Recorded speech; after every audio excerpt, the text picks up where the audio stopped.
নেপাল চন্দ্র ওরফে জেনারেল ন্যাপলার সঙ্গে বোধহয় তোমাদের পরিচয় আছে। একবার সে বুদ্ধি খাটিয়ে মিশন স্কুলের গুন্ডা ছেলেদের কেমন জব্দ করেছিল সে গল্প হয়তো পড়ে থাকবে।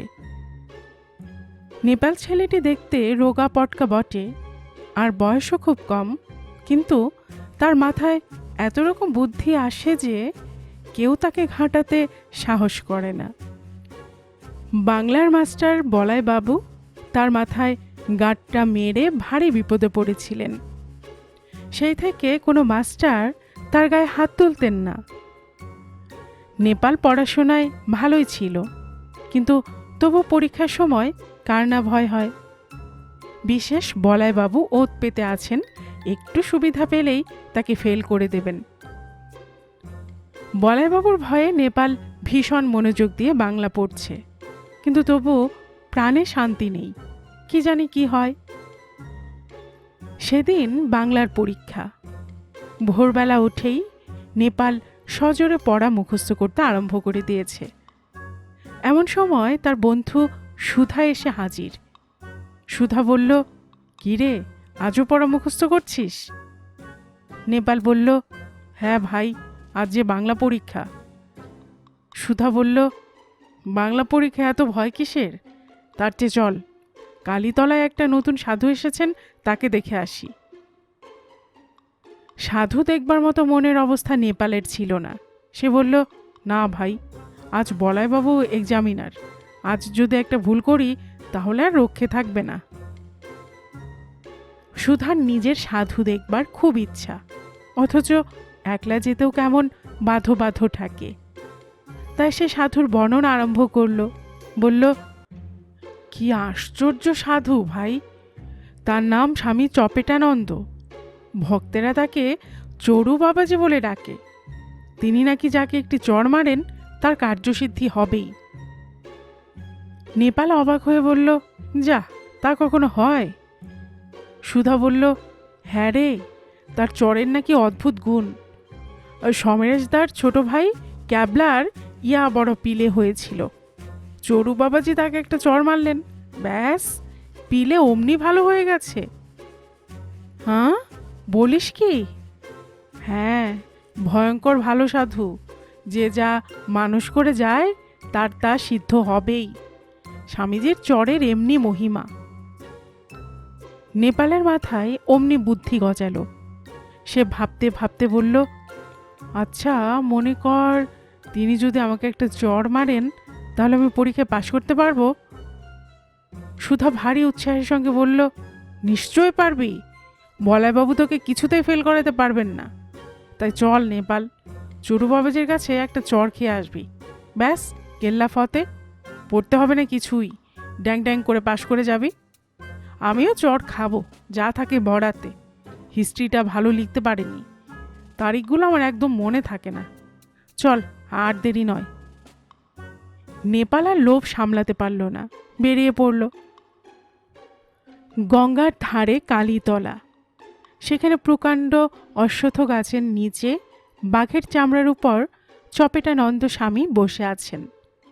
তখন ভক্তেরাও কেউ এসে জোটেনি। সুধার নেপাল ভক্তি ভরে তাকে প্রণাম করল। বাবাজির চেহারাটি চিমড়ে, মুখে অনেক দাড়ি গোঁফ আছে, চোখ দুটি করমচার মতো লাল। তাকে দেখে ভারী তিরিক্তি মেজাজের লোক বলে মনে হয়।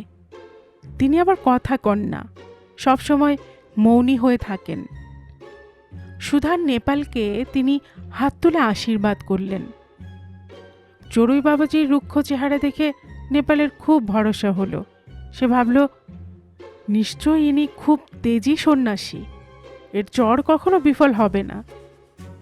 হাত জোর করে সে বলল, চড়ু বাবা, আজ আমার বাংলা পরীক্ষা, প্রিপারেশন ভালোই করেছি, তবু ভয় হচ্ছে বলাইবাবু আমাকে গোল্লা খাওয়াবেন, তাই আপনার কাছে এসেছি।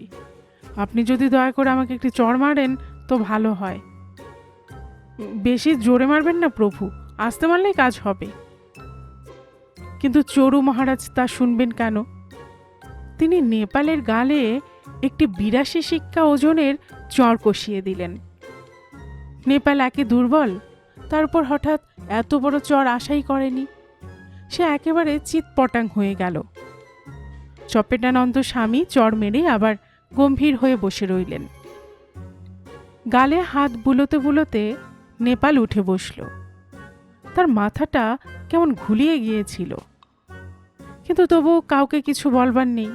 সে নিজেই তো চর খেতে চেয়েছে।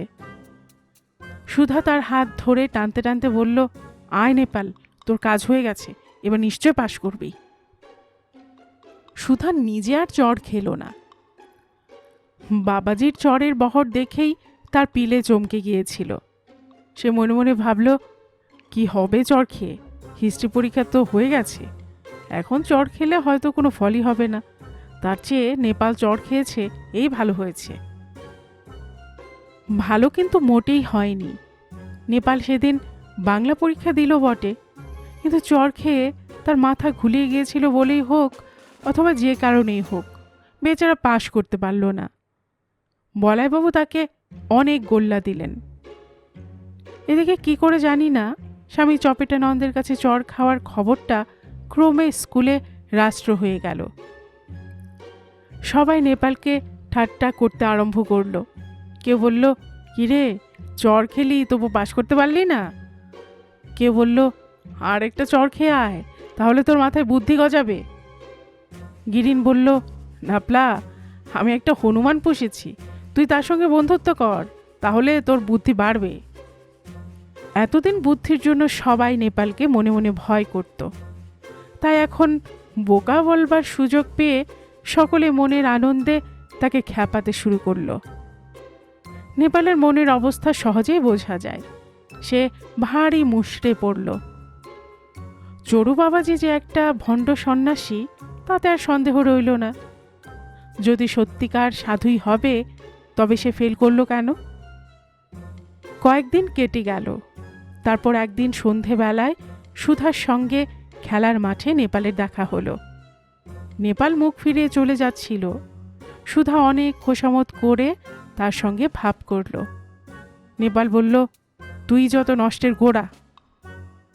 অনুতপ্ত সুধা বলল, আমি তো ভাই জানতুম না, তা এখন আর রাগ করে লাভ কি বল? যা হবার তা তো হয়ে গেছে, তার চেয়ে আয় ওই ভণ্ড বাবাজিটাকে জব্দ করি। চড়ু বাবাজিকে জব্দ করবার জন্য মতলব নেপালের মাথায় কদিন থেকেই ঘুরছিল, কিন্তু সে কোনো উপায় ঠিক করতে পারছিল না। দুই বন্ধুতে এখন মাঠে বসে অনেক পরামর্শ করল, কিন্তু একটিও মনের মতন ফন্দি মাথায় এলো না। নেপাল তখন বুকে ঘাড় গুঁজে ভাবতে শুরু করল।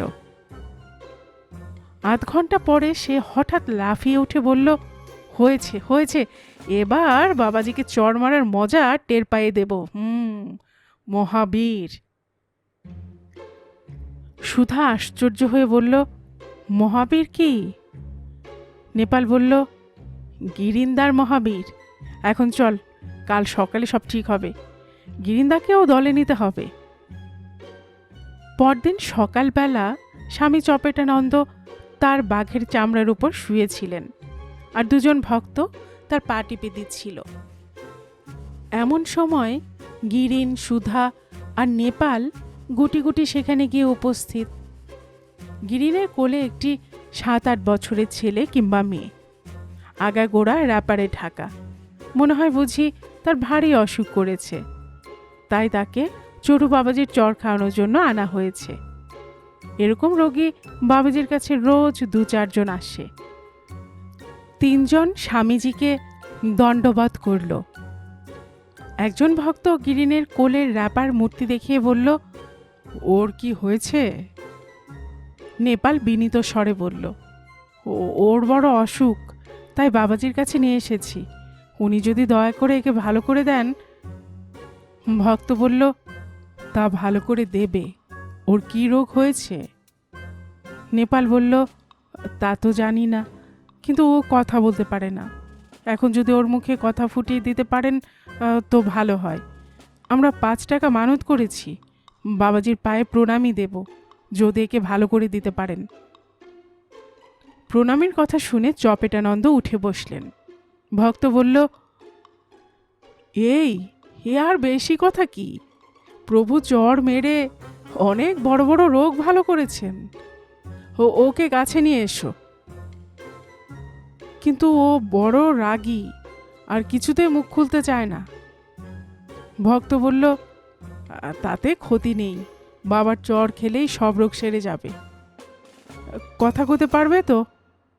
খুব পারবে, দুদিনের মধ্যে মুখে খই ফুটবে। গিরিন তখন কোলের রোগীটাকে নিয়ে এগিয়ে গেল, আর চপেটানন্দ স্বামী মারলেন তার গাল লক্ষ্য করে এক প্রকাণ্ড চর। অমনি হুলস্থুল কাণ্ড। চর খেয়ে র্যাপারের ভেতর থেকে বেরিয়ে এলো রোগী নয়, প্রকাণ্ড একটা গোদা হনুমান। সে হচ্ছে গিরিনের পোষা হনুমান। তার নাম মহাবীর। মহাবীর ভয়ানক রাগী, গিরিন ছাড়া আর কারোর শাসন মানে না। সে একেবারে চড়ু বাবাজির ঘাড়ের উপর লাফিয়ে পড়ল। ভক্ত দুজন বাবাগো বলে টেনে দৌড় মারল। চড়ু বাবাজির সঙ্গে মহাবীরের রীতিমতো যুদ্ধ আরম্ভ হয়ে গেল। মহাবীরের গায়ে ভীষণ জোর। সে বাবাজির ঘাড়ে এক কামড় বসিয়ে দিল। বাবাজির আর মৌনব্রত রইল না। তিনি খেলো রে গেলুম রে বাবারে বলে চিৎকার করতে লাগলেন। মহাবীর কিন্তু ছাড়ে না। সে একে হনুমান, তার উপর চর খেয়ে বেজায় চটে গিয়েছিল। চিমড়ে চড়ু মহারাজ তাকে সামলাবেন কি করে? সে আঁচড়ে কামড়ে দাড়ি গোফ ছিঁড়ে বাবাজির অবস্থা শোচনীয় করে তুলল। নেপাল, গিরিন আর সুধা দাঁড়িয়ে মজা দেখতে লাগলো। আরও অনেক লোক জুটে গেল। নেপাল মাঝে মাঝে বলতে লাগলো, প্রভু, মহাবীরের মুখে কথা ফোটাতে পারলেন না। প্রভুর তখন প্রাণ ওষ্ঠাগত হয়ে এসেছে। তিনি আর কি করেন, শেষে দৌড় দিয়ে গঙ্গায় লাফিয়ে পড়লেন। মহাবীর তীরে দাঁড়িয়ে তাকে মুখ ভ্যাংচাতে লাগলো। চপেটানন্দ স্বামী সেই যে সাঁতার কেটে গঙ্গা পার হয়ে পালালেন, আর ফিরে এলেন না। তিনি যে সত্যিকার সাধু না, একজন ভণ্ড তপস্বী, তার শহরের লোকও ক্রমে বুঝতে পারল। কারণ দেখা গেল তিনি যাদের চর মেরেছিলেন তারা কেউ সিদ্ধি লাভ করেনি। ফেল হওয়ার দুঃখ নেপালের একেবারে যায়নি বটে, কিন্তু সে যে প্রতিশোধ নিতে পেরেছে এই আনন্দেই বিভোর হয়ে আছে। স্কুলে ছেলেরা আর তাকে কেউ ঠাট্টা করে না।